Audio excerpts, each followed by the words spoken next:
안녕하세요. 구조생화학 실험실 학부연구생 이나연입니다. 지금부터 바실러스 섭틸리스로부터 얻어진 글루코스 6포스페이트 디하이드로네이즈를 과발현하고 정지한 실험에 대해 발표를 시작하겠습니다. 목차입니다. 먼저 서론으로 연구 전반에 대한 기본 사항과 연구 목표를 말씀드리겠습니다. 다음으로 목표를 위해 진행했던 실험 과정과 실험을 통해 얻은 결과를 말씀드리고 마지막으로 실험을 요약 정리한 결론과 나아가 진행 가능한 실험을 말하며 발표를 마치도록 하겠습니다. 인트로덕션입니다. 하우스키핑 엔자임인 글루코스 6포스페이트 디하이드로네이즈, 즉 G6PD는 PPT에 보이는 메커니즘을 통해 NADP+가 NADPH로 환원되는 동시에 글루코스 6포스페이트를 6포스포글루코노락톤으로 산화시키는 촉매 역할을 합니다. 이 촉매로 인한 반응은 펜토스 포스페이트 패스웨이, 즉 필수적인 코팩터이자 생명체가 항상성을 유지하는 데 필요한 NADPH를 만드는 반응의 퍼스트 스텝과 레이트 리미팅 스텝의 역할을 합니다. G6PD를 통해 만들어지는 NADPH는 손상에 의해 유발된 옥시데이티브 스트레스에 대한 세포의 최전의 방어선을 제공하는 리듀스드 글루타티온, 즉 GSH의 유지에 필수적입니다. 효소의 이러한 역할은 G6PD가 환원 등가물을 제공하는 주요 반응을 촉매하는 적혈구에서 특히 중요합니다. 그러나 필수적 효소인 G6PD의 결핍은 가장 흔한 인간 유전적 효소병 중 하나입니다. 이는 160개 이상의 서로 다른 점 돌연변이에 의해 발생하며 용혈성 빈혈 및 빌리루빈을 포함한 산화 스트레스와 관련된 많은 급성 및 만성 질환의 중증도에 기여하고 특히 신생아에게 신경학적 손상을 유발합니다. G6PD 결핍을 치료할 수 있는 약물이 없기 때문에 생화학적 특성을 분석하여 얻게 되는 G6PD의 메커니즘에 대한 이해와 세포 시스템의 대사적 연결고리로서의 역할에 대한 이해는 질병 메커니즘에 대한 중요한 통찰력을 제공하기에 높은 연구적 가치를 지니고 있습니다. 제가 진행한 실험의 목표는 바실러스 섭틸리스로부터 얻은 글루코스 6포스페이트 디하이드로네이즈를 이콜라이로 과발현하고 크로마토그래피 과정을 거쳐 95% 이상의 순도로 정지하는 것입니다. 실험은 다음과 같이 진행되었습니다. 먼저 DNA 클로닝 단계입니다. PCR, 즉 중합효소 연쇄 반응을 이용해 바실러스 섭틸리스의 게놈을 템플레이트 DNA로 사용하여 G6PD를 발현시킬 수 있는 특정 염기 서열을 가진 단편 DNA의 양을 증폭시켰습니다. 이때 템플레이트 DNA, 고온에서도 DNA 합성이 가능한 효소인 TAQ 폴리머레이즈, 포워드 리버스 프라이머 등이 쓰였으며 이 과정의 단계들은 표에 나타난 대로 진행되었습니다. 95도에서 30초간 두 가닥의 DNA를 분리하는 디내추레이션 과정이 먼저 일어납니다. 그 후 30초 동안 54.6도에서 각 DNA 가닥에 프라이머가 붙는 어닐링이 진행됩니다. 어닐링 단계를 54.6도로 설정한 것은 사전에 온도에 변화를 주어 실험을 해본 결과 54.6도에서 증폭된 DNA의 양이 가장 많은 것을 확인했기 때문입니다. 마지막으로 72도의 온도에서 일롱게이션이 일어나고 이 1분의 시간 동안 약 1000개의 베이스 정도가 합성될 수 있습니다. 이러한 3단계의 과정을 30회 반복해주고 PCR이 끝난 후 아가로스 겔을 사용한 전기 영동 결과를 통해 PCR 과정이 잘 진행되었는지 확인했습니다. PCR을 통해 얻은 DNA 프래그먼트들은 이후 라이게이션 하기 위해 각각 끝 특징 염기 서열을 끊어낼 NCO1과 JO1 리스트릭션 엔자임을 이용해 리다이제스트 과정을 거쳤습니다. 이후 동일한 restriction 엔자임을 이용해 염기 서열이 잘리고 CIP 처리된 PET26A 벡터와 라이게이션 과정을 거쳐 유전자 재조합 플라스미드를 생성했습니다. 유전자 재조합이 잘 이루어졌는지 확인하기 위해 DNA 복제에 특화된 DH10B 대장균으로 트랜스포메이션을 진행한 다음 바이오닉사의 염기 서열 분석을 의뢰하여 DNA 클로닝 단계가 잘 진행되었음을 확인했습니다. 보여드릴 사진은 초기에 진행한 PCR을 통해 검출을 원하는 특정 표적 DNA가 잘 증폭되었는지 확인한 전기영동 결과입니다.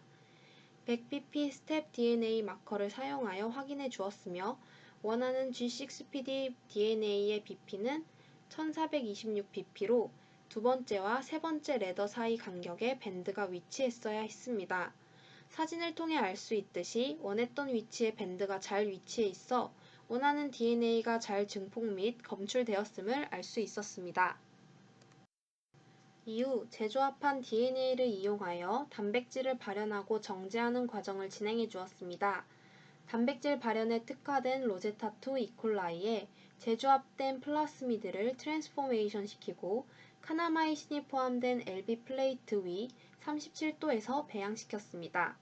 그 과정으로 형성된 콜로니 셀들을 여러 온도 20도, 25도, 37도에서 배양하여 단백질이 잘 발현되는 적합 온도를 SDS 페이지를 이용해 확인해 주었습니다. 단백질 과발현을 위해서 배지에 IPTG를 첨가하여 배양해 주었고 표적 단백질의 순도를 높여주기 위해 여러 차례의 정제 과정을 거쳤으며 이 과정에서 히스태그 어피니티, 디솔팅, 사이즈 익스클루전 등 패스트 프로테인 리퀴드 크로마토그래피, 즉 FPLC 방법이 사용되었습니다. 이후 SDS 페이지 전기용동을 통해 원하는 단백질이 잘 정제되어 나왔는지 샘플의 결과를 확인하였고 나노드랍을 이용하여 농도를 측정해 주었습니다. 익스프레션 템퍼레처를 결정하는 실험을 통해 얻어낸 각 20도, 25도, 37도의 온도별 SDS 페이지 전기용동 결과를 살펴보겠습니다. 각 숫자들이 나타내는 레인의 밴드는 아래의 표에 정리되어 있으니 참고 부탁드립니다. G6PD의 몰질량은 55.63kD로 48.5kD와 66.0kD 레더를 나타내는 위에서 두 번째와 세 번째 레더 사이에 밴드가 나타나야 합니다. 위 사진에서 보이듯 G6PD에 해당하는 밴드가 37도에서 가장 진하게 나온 것을 확인할 수 있었습니다. 따라서 이 결과를 토대로 37도를 최적의 온도로 판단, 앞으로의 실험을 진행해 주었습니다. 다만 적합한 온도에서 단백질 배양 시 밴드의 넓이가 넓게 나타나며 과발현이 예상되는 밴드가 나타나야 하는데 그러한 밴드의 형상이 각 온도 모두에서 보이지 않았습니다. 하지만 원하는 위치에 진한 밴드가 나타나 원하는 단백질이 가용성 형태로 잘 발현되었다고 판단하고 실험을 계속 진행하였습니다.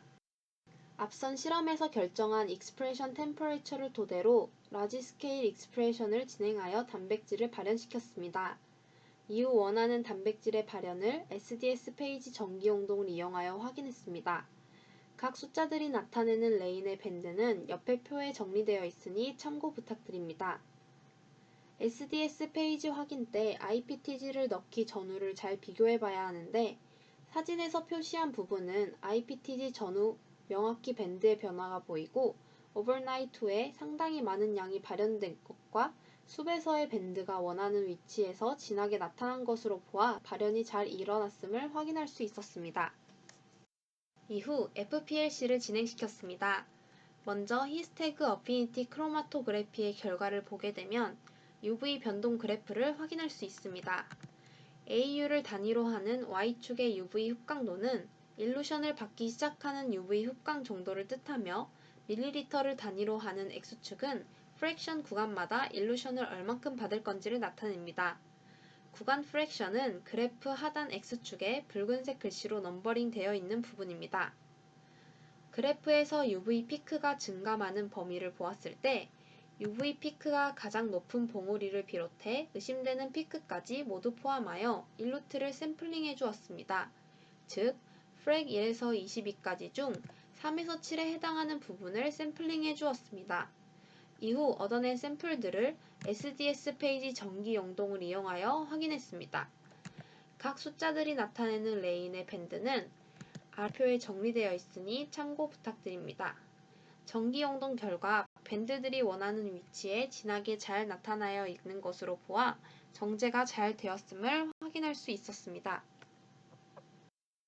이후 프랙 3에서 7에 해당하는 일루트들은 즉각 디솔팅 컬럼에서 정제해 주었습니다.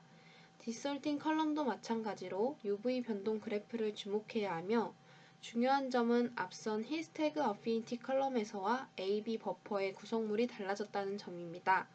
B버퍼에서 이미다졸이 사라지고 솔트에 해당하는 NaCl이 있는데 이는 앞서 얻은 일루트 샘플의 이미다졸을 제거해주기 위함입니다.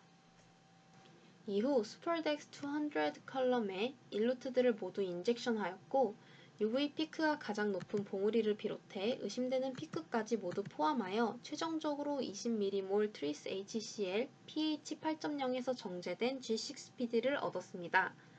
정제가 잘 이루어졌는지 확인하기 위해 SDS 페이지 정기용동을 진행해 주었고 겔 필터레이션 후에도 위에서 확인했던 밴드 위치에 깔끔한 밴드가 진하게 형성되어 있는 것으로 보아 정제가 잘 되었다고 할 수 있었습니다. 다만 원하는 밴드 위치 이외에도 밴드가 확인되는 것으로 보아 불순물이 얻어졌음을 알 수 있었습니다. 그럼에도 불순물들의 농도가 G6PD보다 무시 가능할 정도로 낮았기 때문에 잘 정제가 된 것으로 판단, 실험을 마쳤습니다. 정제된 G6PD 샘플은 95% 이상의 높은 균질성을 나타냈고 23.97mg/ml의 농도로 마이너스 60도에서 이후 실험을 위해 보관해 두었습니다. 마지막으로 실험에 대한 전반적인 요약을 통한 결론 및 나아가 어떤 실험을 더 진행해 볼 수 있을지에 생각해 보았습니다. 제가 진행한 실험의 목표는 바실러스 서브틸리스로부터 얻은 글루코스 6포스페이트 디하이드로네이즈를 이콜라이로 과발현하고 크로마토그래피 과정 등을 거쳐 95% 이상의 순도로 정제하는 것이었습니다. 이를 위해 바실러스 서브틸리스로부터 유래한 시퀀스를 이용해 DNA 클로닝, 프로테인 익스프레션 과정을 거쳤고 정제 방법으로는 히스태그 어피니티, 디솔팅, 사이즈 익스클루션 크로마토그래피 등을 사용하는 FPLC 방법을 사용하였습니다. 실험을 통해 G6PD는 여러 조건 중 이콜라이 스트레인 로제타2를 통해 섭씨 37도에서 컬처링할 때 효과적으로 발현된다는 결과를 얻을 수 있었고 최종적으로 95% 이상의 고순도인 23.97mg/ml의 농도의 G6PD를 얻어낼 수 있었습니다. 이 샘플을 이용하여 글루코스 6포스페이트의 옥시데이션 반응에 최적화된 조건을 확립하기 위해 촉매 활성에 대한 pH, 서브스트레이트인 G6P의 농도, 코팩터인 NADP 플러스 농도 등의 조건들을 변화시키며 G6PD의 반응 속도를 측정하는 실험을 진행해보고 또한 샘플들을 이용하여 크리스탈을 형성시켜 분석해 봄으로써 보다 정확한 G6PD의 생화학적 특성을 알아볼 수 있는 실험을 진행해 볼 수 있을 것이라고 기대하고 있습니다. 이상 발표를 마치도록 하겠습니다. 감사합니다.